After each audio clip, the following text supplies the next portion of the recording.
লা ইলাহা ইল্লাল্লাহ, লা ইলাহা ইল্লাল্লাহ, লা ইলাহা ইল্লাল্লাহ, লা ইলাহা ইল্লাল্লাহ, লা ইলাহা ইল্লাল্লাহ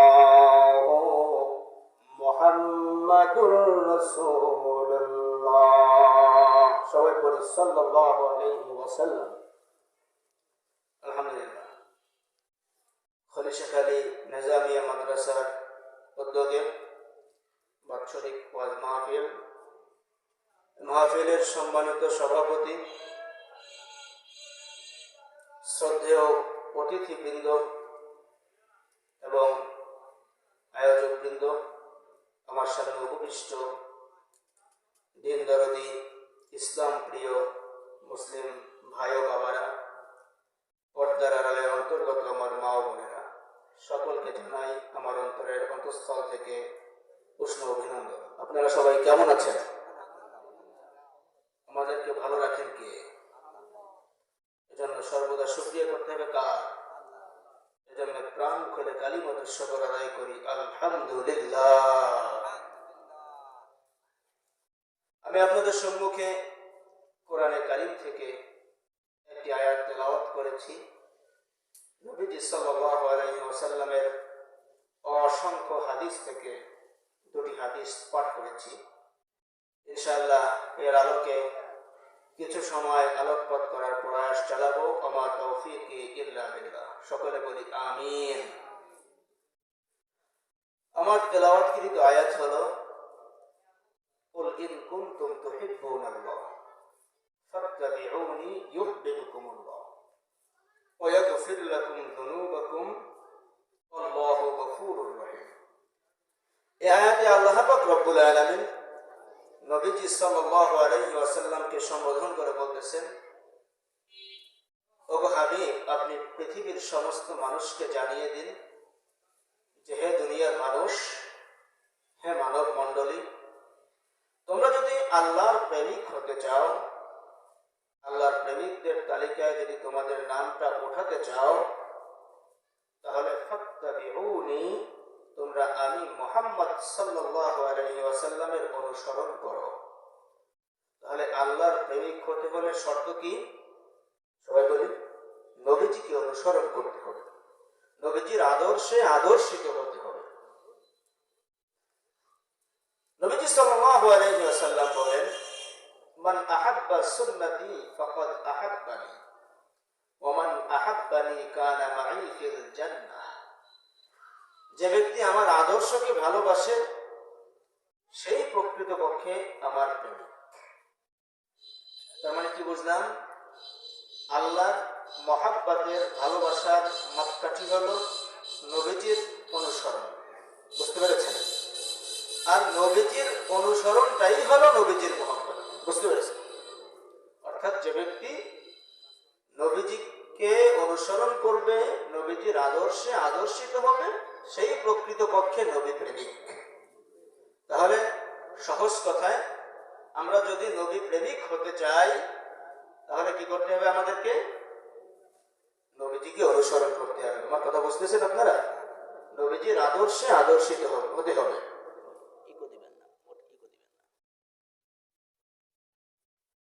ভাইরা আমার, তো আমরা যদি নবীজির আদর্শে আদর্শিত হতে পারি, তাহলেই আমাদের নামটা নবীজির প্রেমিকদের খাতায় উঠে যাবে। আর নবীর প্রেমিকদের খাতায় যখন আমাদের নামটা উঠে যাবে, তখন অটোমেটিক আমরা আল্লাহর প্রেমিক বলে গণ্য হব। বুঝতে পেরেছেন? এখন আমাদেরকে নবীজিকে কেন ভালোবাসতে হবে? আসলে নবী প্রেম হলো ঈমানের অবিচ্ছেদ্য অংশ। অর্থাৎ যে ব্যক্তির হৃদয়ের মধ্যে নবীর ভালোবাসা নেই, তার ঈমানটা অপূর্ণ হয়ে যায়। বুঝতে পেরেছেন? এজন্য নবীজি সাল্লাল্লাহু আলাইহি ওয়াসাল্লাম বলেন, লা ইউমিনু আহাদুকুম হাত্তা আকুনা আহাব্বা ইলাইহি মিন ওয়ালিদিহি ওয়া ওয়ালাদিহি ওয়ান নাসি আজমাইন।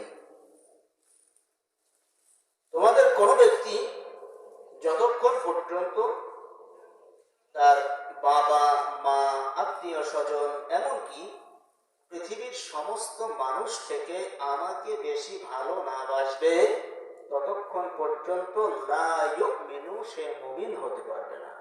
বুঝতে পেরেছেন? তাহলে নবীর ভালোবাসার প্রয়োজন আছে না নাই? সবাই বলি, একটু জোরে বলি। আপনাদের কষ্ট হচ্ছে নাকি? পেছনে যারা বসে আছে একটু সামনে চলে আসি, বাবারা সামনে আসো, সামনে চলে আসি, সবাই শূন্য স্থান পূর্ণ করে বসি। সম্মানিত সুধী, তাহলে আমাদের ঈমানকে পূর্ণ করতে হলে, পরিপূর্ণ মুমিন হতে হলে নবীজিকে ভালোবাসতে হবে। আর নবীজিকে ভালোবাসা অর্থ হলো নবীর আদর্শে আদর্শিত হওয়া, ঠিক কিনা? নবীজিকে ভালো যে বাসতে হবে, এটা যেমনি ভাবে কোরআন এবং হাদিস দ্বারা প্রমাণিত, ঠিক তেমনি ভাবে যুক্তিও তাই বলে যে হ্যাঁ, নবীজিকে সবার থেকে বেশি ভালোবাসতে হবে। আচ্ছা বলেন তো, একটা মানুষ আর একটা মানুষকে মোহাব্বত করে, ভালোবাসে, এর পেছনে কোনো না কোনো কারণ থাকে কিনা বলেন? অবশ্যই থাকে। তবে এই কারণের মধ্যে বিশেষ কিছু কারণ আছে। সেই বিশেষ কারণ থেকে আমি কিছু কারণ আপনাদের সম্মুখে তুলে ধরে বোঝাতে চেষ্টা করব যে এই গুণগুলি অন্য মানুষের মধ্যে বেশি আছে নাকি নবী মুহাম্মদ সাল্লাল্লাহু আলাইহি ওয়াসাল্লামের মধ্যে বেশি আছে। যেই গুণগুলির দ্বারা, যেই গুণগুলির কারণে মানুষকে ভালোবাসতে হয়। মানুষ মানুষকে ভালোবাসে বিভিন্ন কারণে, তার মধ্যে বিশেষ কিছু গুণ আছে, বিশেষ কিছু কারণ আছে। সেখান থেকে আমি আপনাদের সম্মুখে 4টি বিশেষ কারণ তুলে ধরব। তার মধ্যে 1 নম্বর কারণ হলো জামাল। কি বললাম? সবাই বলি জামাল, অর্থাৎ সৌন্দর্য। একটা মানুষ আর একটা মানুষকে ভালোবাসে, মহব্বত করে, তার অন্যতম একটা কারণ হলো লোকটার চেহারা খুবই সুন্দর, ঠিক কিনা কথা বলেন? কারো চেহারা যদি অতি সুন্দর হয়, সবাই তাকে একটু না একটু মহব্বত করে, ঠিক কিনা? চেহারার একটা আকর্ষণ আছে, হ্যাঁ, সবার মনটা তার দিকে টানে, এটা স্বাভাবিক, ঠিক কিনা কথা বলেন? কিন্তু জানেন কি, পৃথিবীর মধ্যে সব থেকে সুন্দর ব্যক্তি কে ছিল? সবাই বলি নবীজি সাল্লাল্লাহু আলাইহি ওয়াসাল্লাম। আমাদের সমাজে একটা কথা প্রসিদ্ধ আছে যে হযরত ইউসুফ আলাইহিস সালাম ছিলেন পৃথিবীর মধ্যে সর্বশ্রেষ্ঠ সুন্দর ব্যক্তি। এটা কি আসলে বাস্তব? বাস্তব না। মুসলিম শরীফের মধ্যে এক হাদিসে এসেছে, হুয়া ক্বাদ উতিয়া শাতরাল হুসনি। হযরত ইউসুফ আলাইহিস সালামকে অর্ধেক সৌন্দর্য দান করা হয়েছে। কতটুকু? সবাই বলি অর্ধেক। সৌন্দর্যের অর্ধেক হযরত ইউসুফ আলাইহিস সালামকে দান করা হয়েছে, বাকি অর্ধেক অন্য সমস্ত সৃষ্টিকে দেওয়া হয়েছে।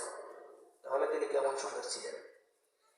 ঘটনা প্রসিদ্ধ, কোরআনের ঘটনা, যে মিশরের রমণীরা ইউসুফ আলাইহিস সালামের রূপ সাগরে ডুব দিয়ে নিজেদের হাত কেটে ফেলেছিল, টেরও পায় না, ঠিক না কথা বলেন?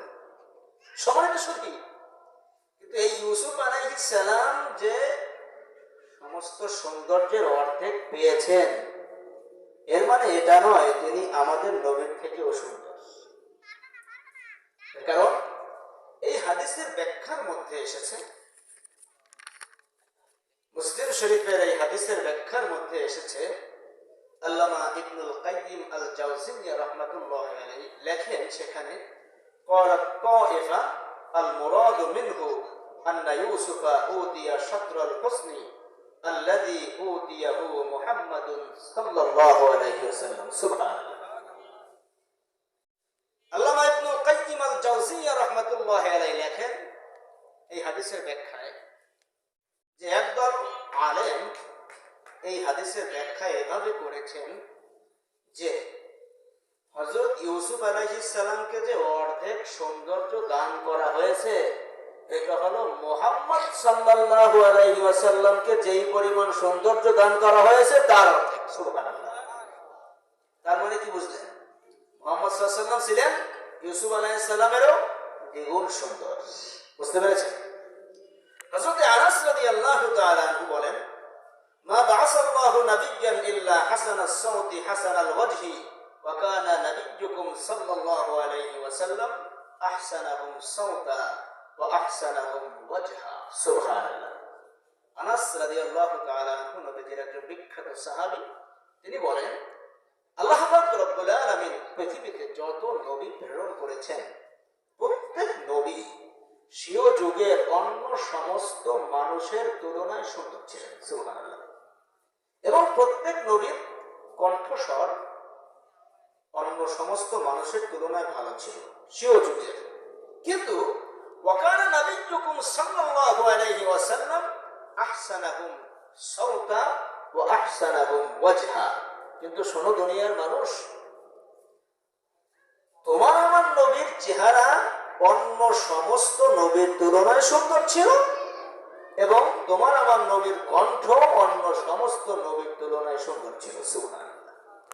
তার মানে হযরত দাউদ আলাইহিস সালামের কণ্ঠ ছিল পৃথিবীর মধ্যে সর্বশ্রেষ্ঠ কণ্ঠ। এর অর্থ কি? আমাদের নবী বাদে অন্য সব মানুষের তুলনায় শ্রেষ্ঠ কণ্ঠের অধিকারী ছিলেন, কিন্তু আমাদের নবী তার থেকেও বেশি কণ্ঠের অধিকারী ছিলেন। বুঝতে পেরেছেন? হযরত ইউসুফ আলাইহিস সালাম আমাদের নবী বাদে অন্য সমস্ত মানুষের তুলনায় সুন্দর ছিলেন, আর আমাদের নবী ছিলেন ইউসুফ আলাইহিস সালামেরও দ্বিগুণ সুন্দর। সুবহানাল্লাহ। নবীজি কত সুন্দর ছিলেন! নবীজির এই ভুরু দুটি ছিল চিকন লম্বা কিন্তু অত্যন্ত ঘন। নবীজির নাকটা ছিল খাড়া। নবীজির চোখের এই যে পাপড়িগুলি আছে নিচে, এই পাপড়িগুলি লম্বা লম্বা ছিল। সামান্য বাতাসে এই পাপড়িগুলি গোলাপের পাপড়ির ন্যায় দোল খেত। সুবহানাল্লাহ। নবীজি সাল্লাল্লাহু আলাইহি ওয়াসাল্লামের চোখের ভিতরে যে সাদা অংশ আছে না, এই সাদা অংশ ছিল অত্যন্ত সাদা, আর মনিটা ছিল কুচকুচে কালো। সুবহানাল্লাহ। নবীজির চেহারাটা কেমন ছিল? নবীজির চেহারা ছিল লাল সাদা, কেমন যেন দুধে আলতা মিশানো। সুবহানাল্লাহ।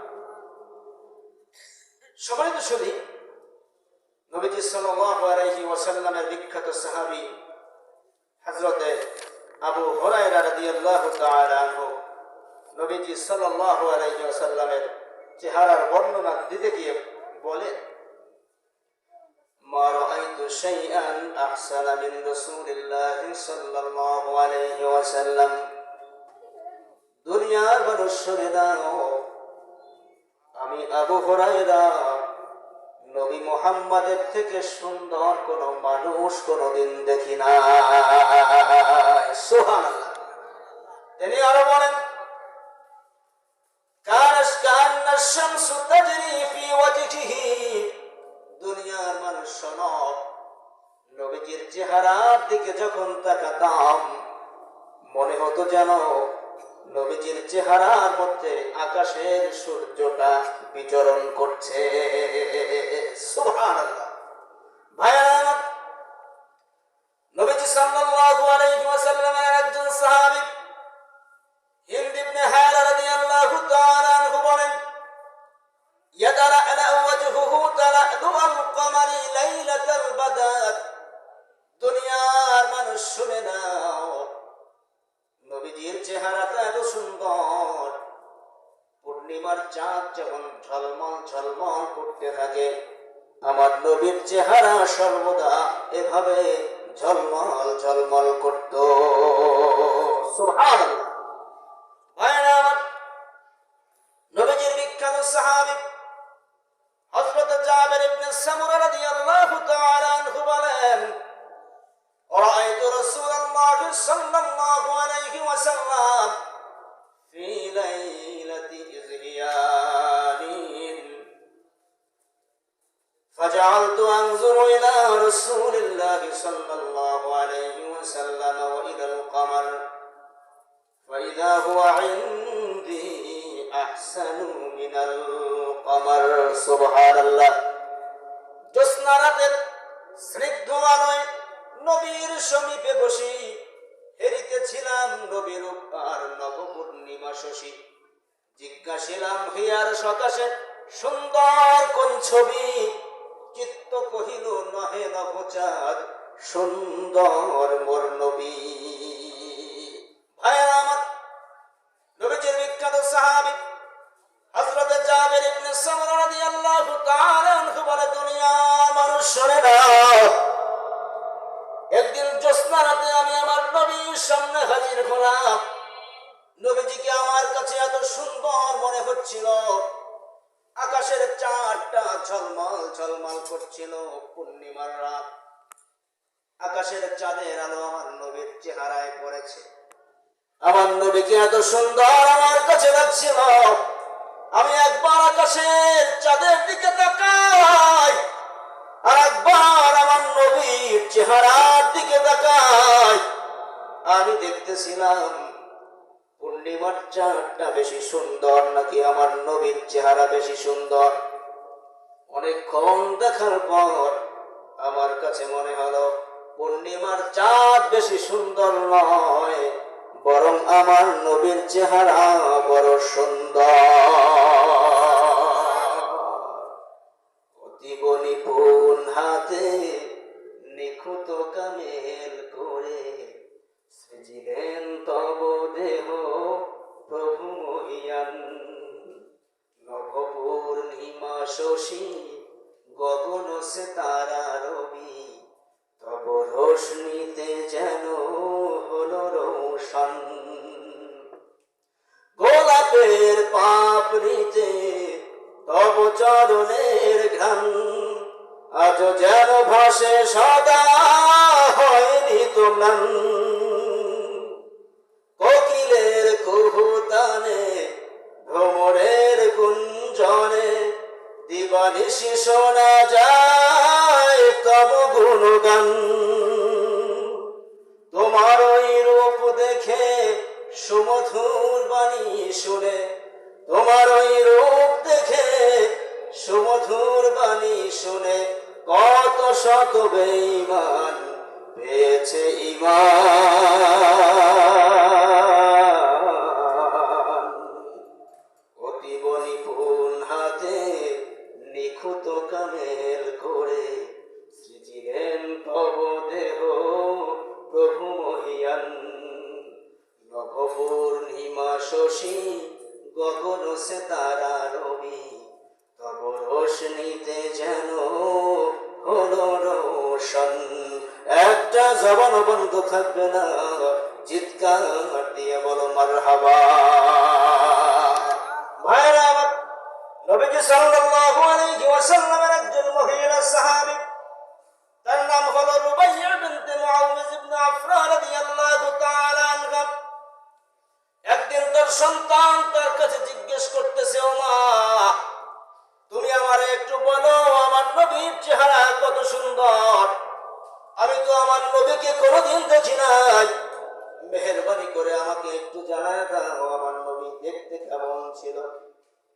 রুবাইয়া বিনতে মুআউযিব ইবনে আফরা রাদিয়াল্লাহু তাআলা আনহা স্বীয় সন্তানকে বললেন, ইয়া বুনাইয়া লাউ রাআইতাহু রাআইতাশ শামসা তালিআ, ইয়া বুনাইয়া লাউ রাআইতাহু রাআইতাশ শামসা তালিআ।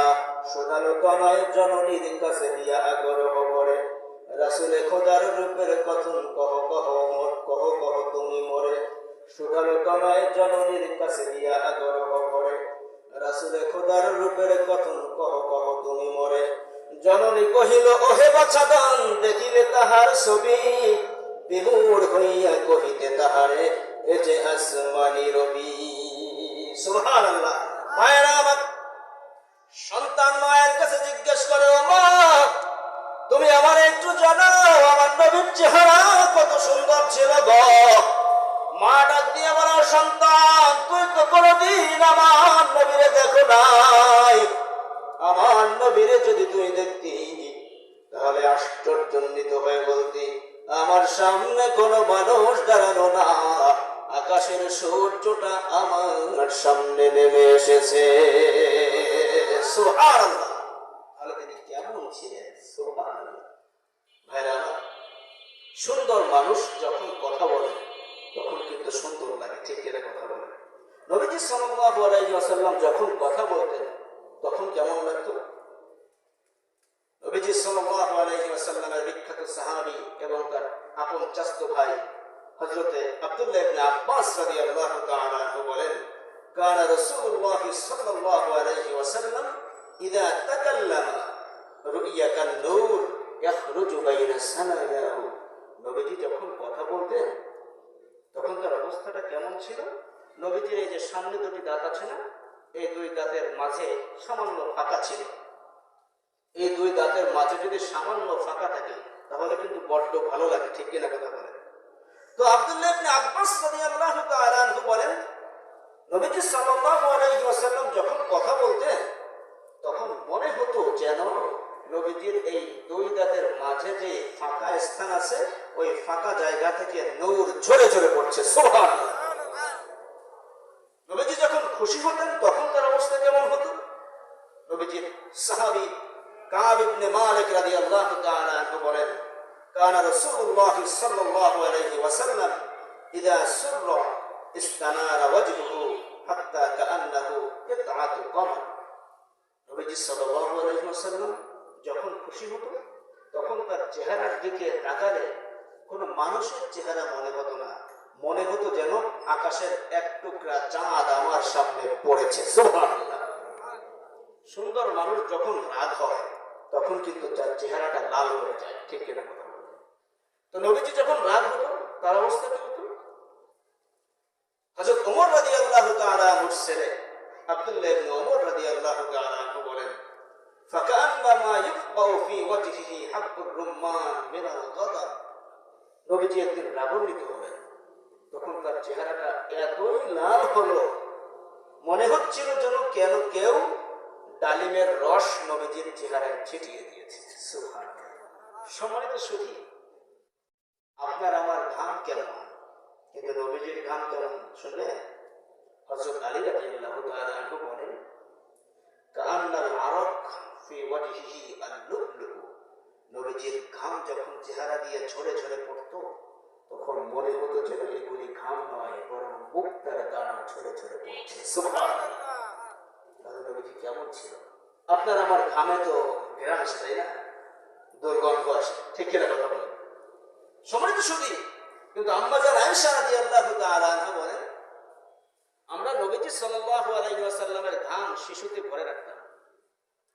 আমাদের বিভিন্ন মজলিসে বিভিন্ন অনুষ্ঠানে নবীজির এই ঘামটা আতর হিসেবে ব্যবহার করতাম। সুবহানাল্লাহ, সুবহানাল্লাহ। নবীজি কত সুন্দর ছিল। নবীজির সৌন্দর্যে মুগ্ধ হয়ে নবীজির বিখ্যাত সাহাবী হযরতে হাসসান ইবনে সাবিত রাদিয়াল্লাহু তাআলা আনহু বলেন, তিনি সাধারণ সাহাবী না, তিনি একজন কবি ছিলেন। তিনি বলেন, ওয়া আহসানু মিনকা লাম তারাকাতু আইনি ওয়া আজমালু মিনকা লাম তালিদিন নিসাউ খুলিকাতা মুবাররাআম মিন কুল্লি আইবিন কাআন্নাকা ক্বাদ খুলিকতা কামা তাশাউ। আখি মমক ভূদর্শনীয় গো তব তুলনায় সুদর্শন, ধরেনি জঠরে কোন প্রসবিতা তব আলেখ্য মূর্তিমান। সৃজিলেন প্রভু সুনিপুণ বুঝে অবয়ব তব নিখুঁততম, তব চিত্তে মোতাবেক যেন গড়েছেন প্রেমময় পরম। সুবহানাল্লাহ। ভাইরা আমার, হযরত হাসসান ইবনে সাবিত রাদিয়াল্লাহু তাআলা আনহু বলেন, দুনিয়ার মানুষরা আমার নবী কত সুন্দর ছিল, আমার নবী এত সুন্দর ছিল, আমার দুই চোখ কোনদিন আমার নবীর থেকে কোন সুন্দর মানুষ কোনদিন দেখে নাই। সুবহানাল্লাহ। নবীর থেকে সুন্দর কোন সন্তান কোন মা কোনদিন জন্ম দেয় নাই। আল্লাহ পাক রব্বুল আলামিন নবীজিকে সব ধরনের দোষ ত্রুটি খুঁত থেকে মুক্ত করে সৃষ্টি করেছেন। নবীজির চেহারা এত সুন্দর ছিল, আমার তো মনে হয় নবীজি ঠিক যেমনি চেয়েছেন নবীজির মন মতো করেই আল্লাহ তাকে বানিয়েছেন। ভাইরা আমার, পারস্যের বিখ্যাত কবি হাফেজ শামসুদ্দিন সিরাজি রাহমাতুল্লাহি আলাইহি নবীর সৌন্দর্যের বর্ণনা দিতে গিয়ে বলেন, ইয়া সাহিবাল জামালি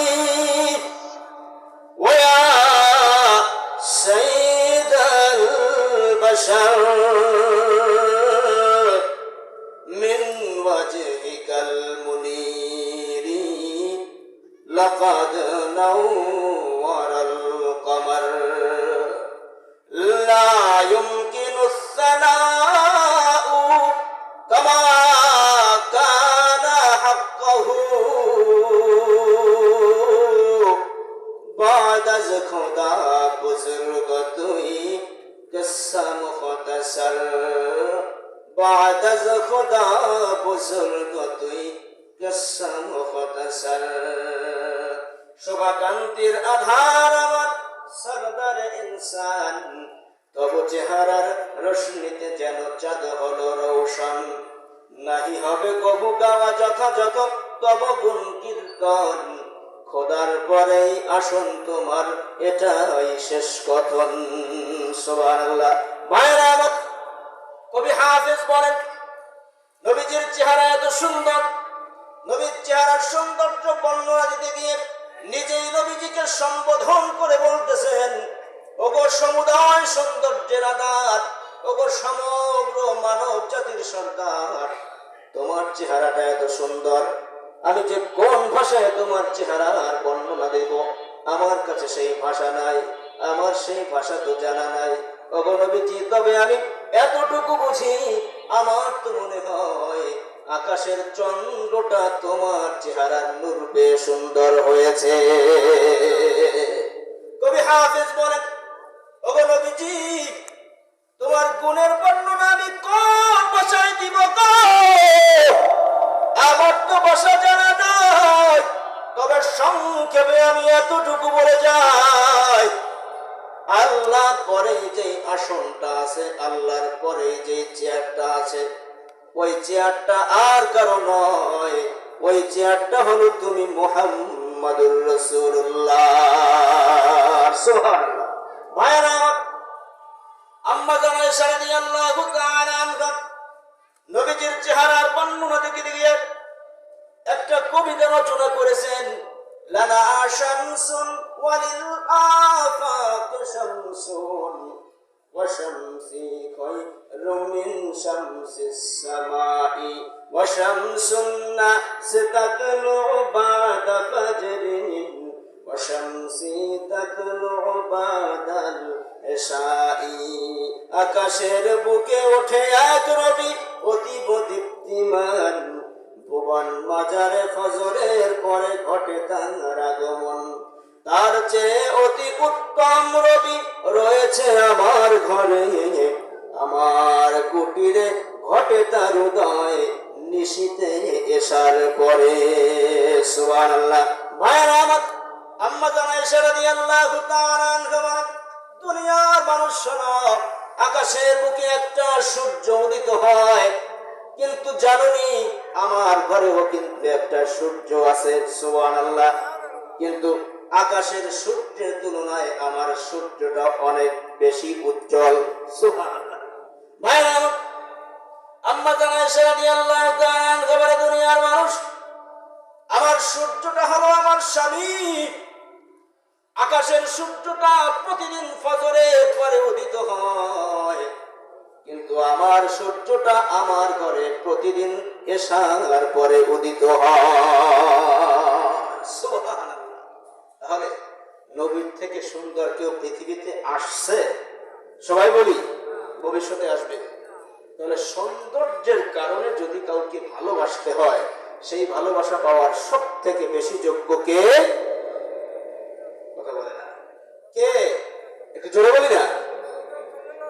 সুন্দর হওয়ার কারণে যদি কাউকে ভালোবাসতেই হয়, সেই ভালোবাসা পাওয়ার সব থেকে যোগ্য কে? মুহাম্মদ সাল্লাল্লাহু আলাইহি সাল্লাম। ঠিক কিনা কথা বলেন? তো মানুষ মানুষকে ভালোবাসে বিভিন্ন গুণের কারণে, তার মধ্যে বিশেষ একটা গুণ হলো জামাল, অর্থাৎ সৌন্দর্য। দ্বিতীয় গুণ হলো কামাল, পরিপূর্ণতা। একটা মানুষের মধ্যে যদি মানবিক সমস্ত গুণ থাকে, তাহলে সবাই তাকে ভালোবাসে। ঠিক কিনা কথা বলেন? মানবিক যে গুণগুলি একটা মানুষের মধ্যে থাকা দরকার, সেই মানবিক গুণগুলি যদি কোনো মানুষের মধ্যে থাকে, তাহলে সবাই তাকে ভালোবাসে না? কথা বলেন? কিন্তু আপনি জানেন, মানবিক গুণ সব থেকে বেশি ছিল কার মধ্যে? সবাই বলি না, একটু আমাদের কষ্ট হচ্ছে কথা বলতে, হ্যাঁ সবাই বলবেন, ঠিক আছে তো ইনশাআল্লাহ? সবাই তো শুধু নবীজি সাল্লাল্লাহু আলাইহি ওয়াসাল্লামের মধ্যে মানবিক সমস্ত গুণের সমাহার ছিল।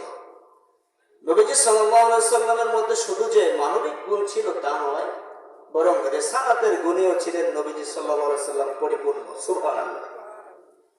অন্যান্য নবী পৃথিবীতে এসেছেন নির্ধারিত একটা অঞ্চলের জন্য, নির্ধারিত একটা জাতির জন্য, কিন্তু নবীজি সাল্লাল্লাহু আলাইহি ওয়াসাল্লাম পৃথিবীতে এসেছেন সমগ্র মানব এবং দানব জাতির জন্য। ঠিক কিনা কথা বলেন?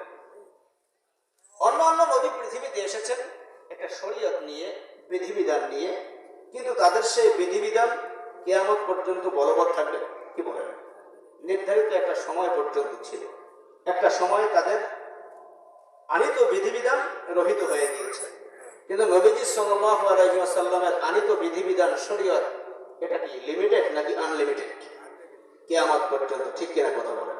পৃথিবীতে যত মানুষ আছে, প্রতিটি মানুষ যেখানে গিয়ে পথ হারিয়ে ফেলবে, পৃথিবীর পরতে পরতে জীবনের বিভিন্ন ক্ষেত্রে যেখানে গিয়ে পথ হারিয়ে ফেলবে, নবীজির আদর্শ এসে তাকে দেখিয়ে দিবে এই পথ নয়, এই পথে চলো, তাহলে তুমি তোমার গন্তব্য জান্নাতে পৌঁছে যাবে। ঠিক কিনা কথা বলেন? তাহলে নবীজি রাসূল হিসেবে ছিলেন একজন পরিপূর্ণ রাসূল, ঠিক তেমনি ভাবে মানব হিসেবেও ছিলেন একজন পরিপূর্ণ মানব। ঠিক কিনা কথা বলেন? নবীজি সাল্লাল্লাহু আলাইহি ওয়াসাল্লামের গুণের বর্ণনা তো দিয়ে শেষ করা যাবে না, সংক্ষেপে একটা গুণ বর্ণনা করি। নবীজির মধ্যে হাজারো গুণের সমাহার ছিল, তার মধ্যে অন্যতম একটা গুণ ছিল ধৈর্য। কি ছিল? সবাই বলি, সবাই কথা না বললে ওয়াজ হয় না। বক্তার ওয়াজ আসে কিসের মাধ্যমে জানেন? শ্রোতাদের জাঁকজমকের উপর ভিত্তি করে। শ্রোতা যদি মারা যায়, বক্তা অটোমেটিক চিত হয়ে যায়। আপনারা কথা বলতে পারবেন তো ইনশাআল্লাহ? আর আমার নবীজি সাল্লাল্লাহু আলাইহি ওয়াসাল্লামের অন্যতম একটা গুণ ছিল কি? ধৈর্য। মদিনার এক বিখ্যাত ইহুদি আলেম, যার কাছ থেকে নবীজি সাল্লাল্লাহু আলাইহি ওয়াসাল্লাম কিছু খাদ্যশস্য ঋণ নিয়েছিলেন, ধার করেছিলেন। তো ঋণ আনলে পরে তার তো একটা নির্ধারিত মেয়াদ থাকে, ঠিক কিনা? অমুক তারিখের মধ্যে দিব, এটা হলো মাসালা। মেয়াদ নির্ধারিত করে ঋণ নিতে হবে। তো নবীজি সাল্লাল্লাহু আলাইহি ওয়াসাল্লাম একটা মেয়াদ নির্ধারণ করেছেন, অমুক তারিখের মধ্যে আমি তোমার ঋণ পরিশোধ করব। কিন্তু নির্ধারিত তারিখ, নির্ধারিত মেয়াদ এখনো পর্যন্ত শেষ হয় নাই, এখনো কয়েকদিন বাকি। এর মধ্যেই সেই ইহুদি নবীজির কাছে হাজির হয়ে গেছে। নবীজির কাছে এসে নবীজিকে বলতেছে, মুহাম্মদ, তুমি আমার কাছ থেকে ঋণ নিচ্ছ, ঋণ পরিশোধ করো না, কাহিনী কি? মানে প্রচন্ড ক্ষেপে গেছে। নবীজি সাল্লাল্লাহু আলাইহি ওয়াসাল্লাম শান্ত মেজাজে বললেন, ভাইরে, আমি তো একটা নির্ধারিত মেয়াদে আপনার কাছ থেকে ঋণ নিয়েছি, সেই মেয়াদ তো এখনো পূর্ণ হয় না, এখনো কয়েকদিন বাকি আছে, তাহলে আপনি এত আগে এসে কেন আমার কাছ থেকে ঋণ তাগাদা করতেছেন, কাহিনী কি? নবীজি শান্ত কণ্ঠে বললেন। কিন্তু লোকটি আরো চড়ে গেল, আরো ক্ষিপ্ত হয়ে বলল, আমি কোনো মেয়াদ টেয়াদ বুঝি না, তুমি এখনই আমার ঋণ পরিশোধ করবা। আমি আগে থেকেই জানতাম তোমরা লোক সুবিধার না। কাকে বলতেছে? নবীজিকে বলতেছে ওই লোকটা, তোমরা লোক সুবিধার না। আমি আগে থেকেই জানতাম তোমার বংশের লোক এই রকমেরই, কারো কাছ থেকে ঋণ আনলে এরকমের পরে গিয়ে তামাশা করে, ঠিক মতো ঋণ পরিশোধ করে না, পরে আর খোঁজ থাকে না, সম্পূর্ণ তহমাত না, কথা বলে না। কিন্তু নবীজি একেবারে শান্ত। তবে পাশে ছিল হযরত ওমর রাদিয়াল্লাহু তাআলা। তিনি কি আর শান্ত থাকতে পারে? ওমর রাদিয়াল্লাহু তাআলা সাথে সাথে খেপে গেছেন। তিনি বললেন, নবীজি, আপনি আমাকে একটু অনুমতি দেন, ওর কল্লাটা উড়ে দিই। দেখেন, নবীজি কিন্তু তখন সাধারণ কোনো প্রজা নয়, বরং তিনি তখন মদিনার সম্রাট, মদিনার বাদশাহ। একে তো তিনি নির্ধারিত মেয়াদ নিয়ে ঋণ নিয়েছেন, এখনো পর্যন্ত মেয়াদ পূর্ণ হয় নাই, তার আগেই ইহুদি ঋণ তাগাদা করতেছে। দ্বিতীয়ত তিনি একজন সম্রাট, তার সাথে কথা বলার তো একটা আদব আছে। রাস্তায় একা একা পাইতে একটা কথা ছিল, কিন্তু নবীজির সাথে তো আরো অনেক সঙ্গী আছে তার, এমনকি ওমর রাদিয়াল্লাহু তাআলা আনহু আছে। কিন্তু ওমর রাদিয়াল্লাহু তাআলা আনহু এই কথা বলার পরে ওমরকে নবীজি বললেন না ওর দফা রফা করে দাও, বরং নবীজি সাল্লাল্লাহু আলাইহি ওয়াসাল্লাম হযরত ওমরকে বললেন, ওমর শান্ত হও। সুবহানাল্লাহ। ভাইরা আমার, নবীজি সাল্লাল্লাহু আলাইহি ওয়াসাল্লাম হযরত ওমরকে বললেন, ওমর তুমি তার কল্লাটা উড়িয়ে দিতে চেয়েছো, এটা তুমি ঠিক কাজ করো নাই, বরং তোমার উচিত ছিল আমাকে বলা যে আপনি ঋণ নিছেন কেন পরিশোধ করেন না। সুবহানাল্লাহ, কেমন লিডার। নবীজি বললেন, ওমর এখনই চলে যাও, আমি তার কাছ থেকে যেই পরিমাণ খাদ্যশস্য ঋণ করেছি ওই পরিমাণ খাদ্যশস্য থেকে দিয়ে দাও, তার সাথে সাথে আরো 20 শ, আরবের একটা মাপ 20 ছয় 32 কেজি হয়, আরো 32 কেজি খেজুরটাকে বেশি দিয়ে দিবা। বলে কারণ কি? বলে কারণ হলো তুমি তার কল্লা উড়ে দিতে চাইছো, তারে কষ্ট দিছো। সুবহানাল্লাহ।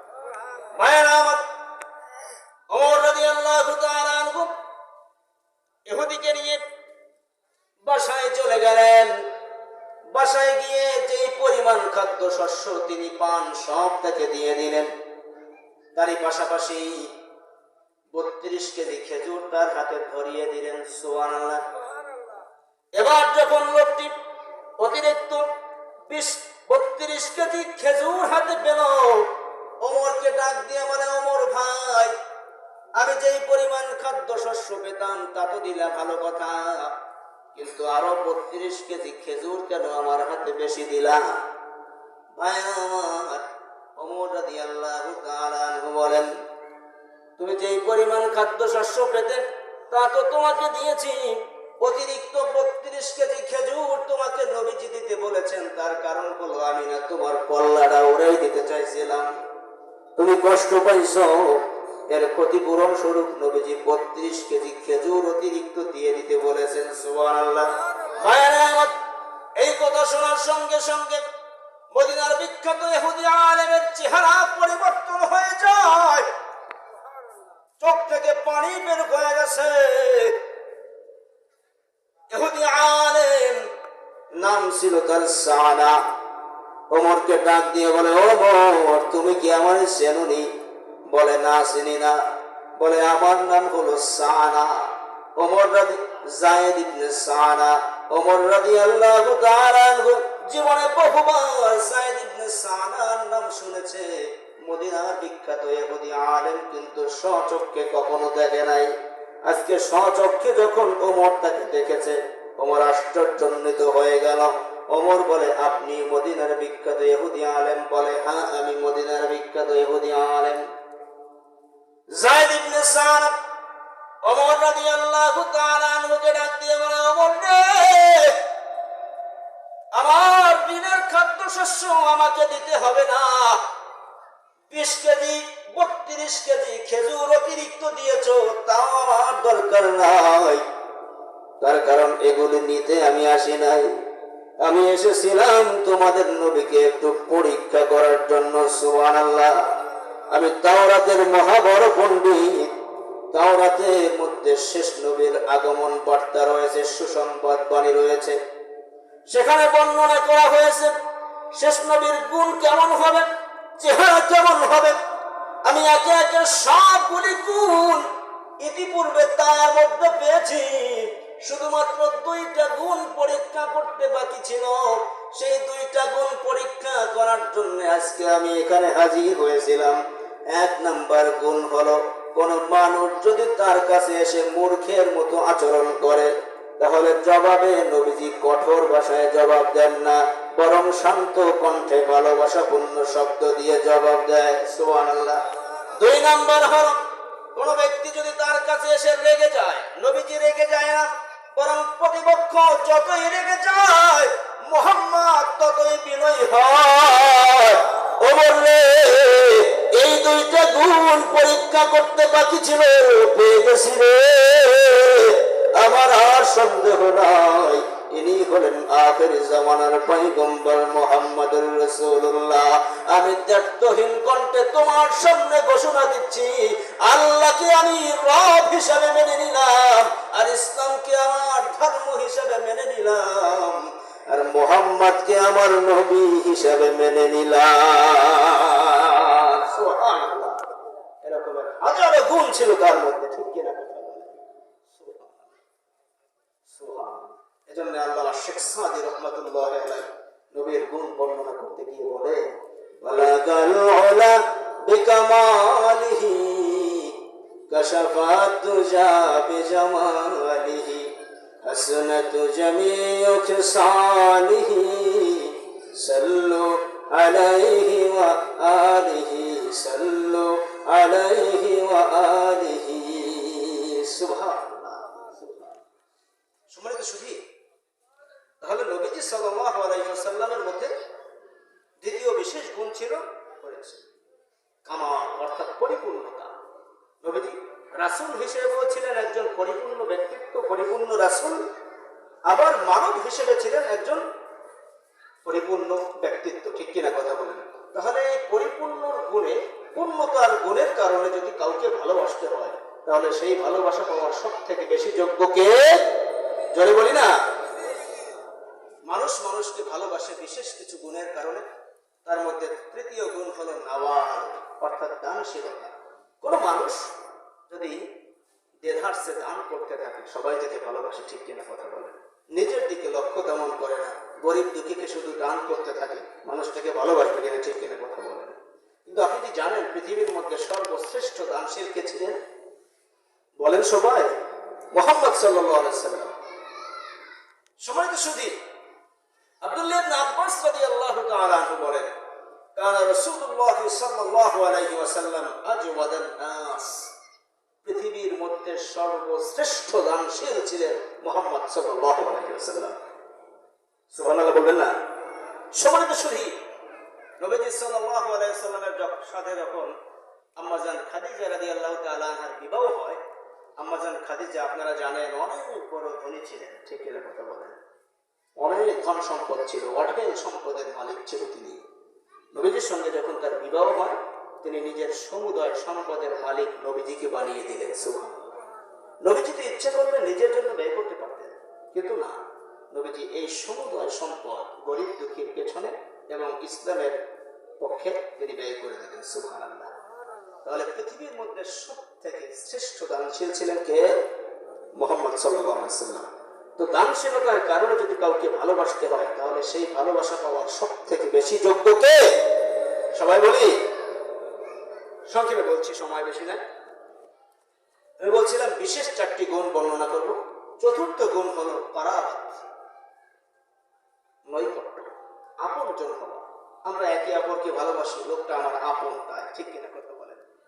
কিন্তু কে আপনার সব থেকে বেশি আপন, কে আপনার পর, এটা পরীক্ষা হবে কখন জানেন? বিপদের সময়, ঠিক কিনা কথা বলেন? বিপদের সময় আপনার পাশে যে থাকবে সেই আপনার আপন। বলেন তো, আপনার আমার সব থেকে বড় বিপদের দিন কোনটি? হাসরের ময়দান। সহজ কথা, হাসরের ময়দানের অবস্থা কি হবে? ভাইরা আমার, নবীজি সাল্লাল্লাহু আলাইহি ওয়াসাল্লাম বলেন, ইযা কানা ইয়াউমুল কিয়ামাহ উদনিয়াতিশ শামসু মিনাল ইবাদ হাত্তা তাকুনা কিদা মিলিন আবিসনাইন। হাসরের ময়দানটা যখন কায়েম হয়ে যাবে, সূর্যটা মানুষের মাথার একেবারে নিকটবর্তী হয়ে যাবে, এমনকি সূর্য এবং মানুষের মাথার মাঝখানে সুরমার এক কাঠি বা দুই কাঠি পরিমাণ বাঁকা থাকবে। ভাইরা আমার, নবীজি বলেন, ফাতাসসারুহুমুশ শামসু, সূর্য মানুষকে গলিয়ে ফেলবে, অর্থাৎ সূর্যের তাপে মানুষের মাথার খুলিটা টসটস করে ফেলে যাবে, গিলগুলি টকবক টকবক করে ফুটে ফুটে নাক মুখ বেয়ে বেয়ে পড়তে থাকবে। মদিনার পয়গম্বর বলেন, ফায়াকুনুনা ফিল আরাকি বিকদরি আমালিহিম, প্রতিটি মানুষ সেদিন নিজের গোনা অনুপাতে ঘেমে যাবে। ফামিনহুম মান ইয়াখুযুহু ইলা কাবাই, কারো কারো ঘাম হবে টাকনু পর্যন্ত, ومنهم من يأخذه إلى ركبتيه আবার কারো কারো দাম হবে হাঁটু পর্যন্ত ومنهم من يأخذه إلى حقويه কারো কারো দাম হবে কোমর পর্যন্ত ومنهم من يلجمه إلجاما কারো কারো দাম হবে কণ্ঠনালীর উপরিভাগ পর্যন্ত।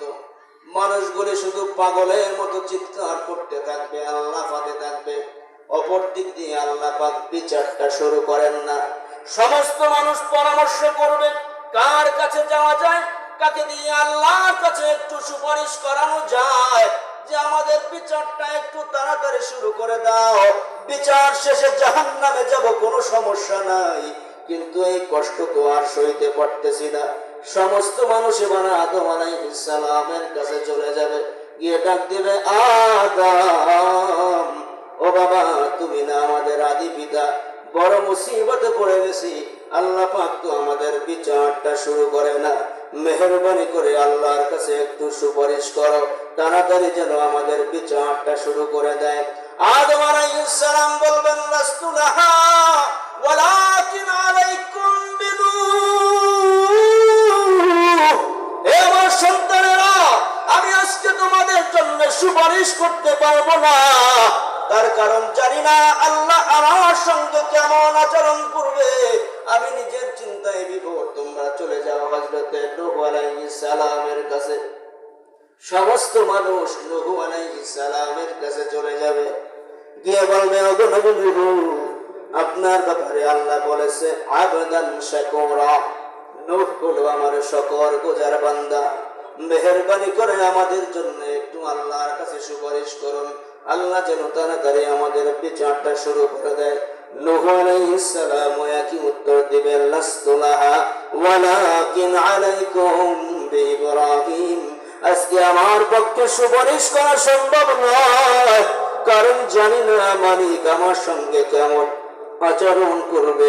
তোমরা চলে যাও হযরত ইব্রাহিম আলাইহিস সালামের কাছে, হয়তো তিনি তোমাদের জন্য সুপারিশ করতে পারবে। সমস্ত মানুষ হযরত ইব্রাহিম আলাইহিস সালামের কাছে চলে যাবে গো, কিন্তু ইব্রাহিম আলাইহিস সালাম একই উত্তর দিবে, লাস্তু লাহা ওয়ালাকিন আলাইকুম বিমূসা, এ আমার সন্তানেরা, আজকে আমিও তোমাদের জন্য সুপারিশ করতে পারবো না, চলে যাও মুসার কাছে। জীবনে বহুবার আল্লাহর সাথে তুর পাহাড়ে গিয়ে কথা বলেছে, হয়তো তিনি আজকে তোমাদের জন্য একটু কথা বলতে পারবেন। সব মানুষ ছুটে যাবে মুসা আলাইহিস সালামের কাছে।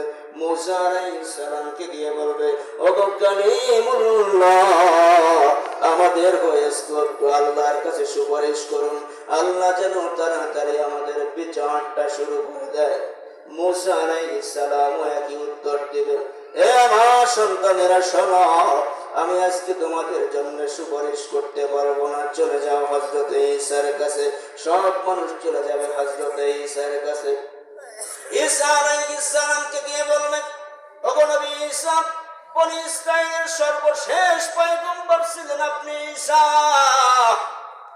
আজকে একটু মেহেরবানি করে আমাদের জন্য আল্লাহর কাছে সুপারিশ করুন। ঈসা আলাইহিস সালাম সুপারিশ করবে না। বাবা আদম ভুলে গেল, শেষ ভুলে যাবে, নূহ আলাইহিস সালাম ভুলে যাবে, ইদ্রিস আলাইহিস সালাম ভুলে যাবে, ইব্রাহিম আলাইহিস সালাম ভুলে যাবে, ইসমাঈল আলাইহিস সালাম ভুলে যাবে, ইসহাক আলাইহিস সালাম ভুলে যাবে, ইউসুফ আলাইহিস সালাম ভুলে যাবে, আইয়ুব আলাইহিস সালাম ভুলে যাবে, মূসা আলাইহিস সালাম ভুলে যাবে, ইউসা আলাইহিস সালাম ভুলে যাবে, জাকারিয়া আলাইহিস সালাম ভুলে যাবে, শুআয়ব আলাইহিস সালাম ভুলে যাবে, লূত আলাইহিস সালাম ভুলে যাবে, হুদ আলাইহিস সালাম ভুলে যাবে, সালেহ আলাইহিস সালাম ভুলে যাবে, দাউদ আলাইহিস সালাম ভুলে যাবে, সুলাইমান আলাইহিস সালাম ভুলে যাবে, উযাইর আলাইহিস সালাম তোমারে আমারে ভুলে যাবে, দাউদ আলাইহিস সালাম ভুলে যাবে, ইয়াহইয়া আলাইহিস সালাম ভুলে যাবে, ঈসা আলাইহিস সালাম ভুলে যাবে, ইলিয়াস আলাইহিস সালাম ভুলে যাবে, ইলিয়াস আলাইহিস সালাম ভুলে যাবে, ইউনূস আলাইহিস সালাম ভুলে যাবে, এমনকি তোমার বাবা তোমারে ভুলে যাবে, তোমার মা তোমারে ভুলে যাবে, তোমার সন্তান তোমারে ভুলে যাবে। হাসরের ময়দানে ওই যে দেখা যায়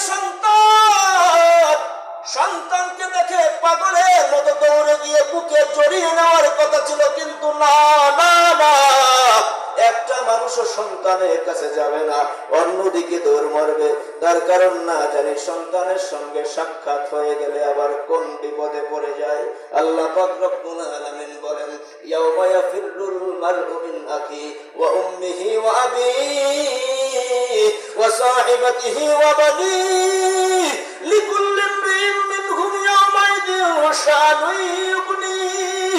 সেদিন ভাই ভাইয়ের থেকে পলায়ন করবে, সন্তান বাবা মা থেকে পলায়ন করবে, বাবা মা সন্তান থেকে পলায়ন করবে, স্বামী তার স্ত্রী থেকে পলায়ন করবে, স্ত্রী তার স্বামী থেকে পলায়ন করবে। কেউ কারো পরিচয় দিবে না।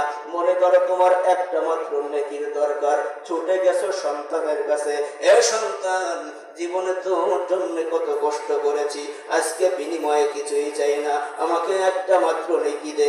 একটা মাত্র নেকির শটের কারণে তোর এই বাবাটা জাহান্নামে চলে যায়, একটা মাত্র নেকি আমার দে। সন্তান বলবে, সাহকান দূর হয়ে যা, পৃথিবীর বুকে আমার কোনো বাবা ছিল না। আপন ভাইকে দিয়ে ডাক দিয়ে বলবো, আপন ভাই জীবনে তোর জন্য কত কিছু করেছি, আজকে বিনিময়ে কিছুই চাই না, মেহেরবানি করে একটা মাত্র নেকি আমাকে দে। একটা নেকির শটের কারণে তোর ভাইটা আজকে জাহান্নামী হয়ে যাচ্ছে। ভাই ডাক দিয়ে বলবে, সাহকান দূর হয়ে যাও, পৃথিবীর বুকে আমার কোনো ভাই ছিল না, আপনি আমার স্ত্রীর কাছে চলে যাবেন। আপনার স্ত্রীকে ডাক দিয়ে বলবেন, প্রিয়তমা পৃথিবীর বুকে তোমার জন্য কত কষ্ট করেছি, মাথার ঘাম পায়ে ফেলেছি, নিজের শান্তির কথা চিন্তা করি নাই, শুধুমাত্র তোমাকে ভালো রাখার চেষ্টা করেছি। ও ভাই স্ত্রী, আজকে কিছুই চাই না, বিনিময়ে একটা মাত্র নেকি দাও। স্ত্রী বলবে, সাহকান দূর হয়ে যা, পৃথিবীর বুকে আমার কোনো স্বামী ছিল না, সবাই তোমারে ভুলে যাবে, কিন্তু জানোনি বাবা, একটা মানুষ শুধু সিজদায় পড়ে উম্মতি উম্মতি বলে কাঁদবে, চিৎকার দিয়ে বলো তিনি কে। তাহলে মহা মুসিবতের দিনে সবাই তোমারে ভুলে যায়, নবী তোমারে ভুলে না। এবার একটু বিবেক দিয়ে জবাব দাও, তোমার আমার সব থেকে বড় আপন কে? তাহলে নৈকট্যের কারণে, আপনজন হওয়ার কারণে যদি কাউকে ভালোবাসতে হয়, সেই ভালোবাসা পাওয়ার সব থেকে যোগ্য কে? মুহাম্মদ সাল্লাল্লাহু আলাইহি ওয়াসাল্লাম। ভালোবাসবো তো ইনশাআল্লাহ। ভালো যদি বাসতে পারি তাহলে কি হবে? নবীজি বলেন, মান আহাব্বা সুন্নতি ফাকাদ আহাব্বানি ওয়া মান আহাব্বানি কানা মা'i ফিল জান্নাহ। যে ব্যক্তি আমার আদর্শে আদর্শিত হলো, সে মূলত আমার প্রেমিক বলে গণ্য হলো। সুবহানাল্লাহ। আর যে ব্যক্তি আমার প্রেমিক হয়ে গেল, ওই ব্যক্তি হাসরে আমার সাথে জান্নাতে থাকবে। নবীর সাথে কারা কারা জান্নাতে থাকতে চায়? নারায়ে তাকবীর। তাহলে জান্নাত নামা, জান্নাতে থাকতে হলে কি করতে হবে? নবীর সাথে, নবীর আদর্শে আদর্শিত হতে হবে। পারবো তো ইনশাআল্লাহ? ইনশাআল্লাহ। জীবনে বহুকাল চলে গেছে, কারো 60 বছর, কারো 70, কারো 30, 40, ভুল পথে চলেছি, জানি না কখন হঠাৎ করে মৃত্যু হয়ে যাবে। এই পথ দিয়ে একসময় আপনার বাবা হাঁটতো, রাস্তা পড়ে আছে, কিন্তু আপনার বাবাকে আর দেখা যায় না। ঠিক কিনা কথা বলেন? আজকে ইউনুস এখানে বসে কথা বলতেছে, হয়তো আগামী বছর এই দিনে ইউনুস কবরের মধ্যে শোয়া থাকবে, হতে পারে না এমন? সম্মানিত শুধু এজন্য মৃত্যু যে কখন আসবে জানি না। সুতরাং এখন থেকে নবীর আদর্শে আদর্শিত হওয়া যাবে তো ইনশাআল্লাহ। আল্লাহ পাক রব্বুল আলামিন আমাদের সকলকে তৌফিক দান করুন। ওমা আলাইনা ইল্লাল বালাগ। আসসালামু আলাইকুম।